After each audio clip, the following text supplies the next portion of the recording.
Nagpalitada pala ako mga idol dito sa ginawa kong patungan ng water tank dito sa bahay ng aking kaibigan. Ito ang simple na patungan ng water tank mga idol.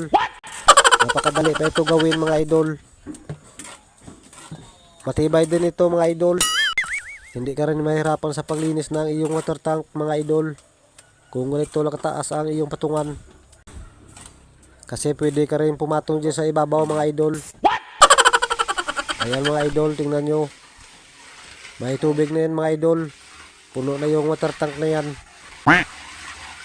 Ito lang masabi ko mga idol sa mga may plano na magpagawa ng patungan ng water tank.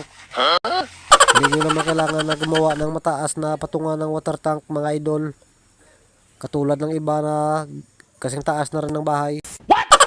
Ang importante, mataas lang na kahit konti ang inyong water tank sa level ng inyong gripo. Katulad ng nakikita nyo mga idol.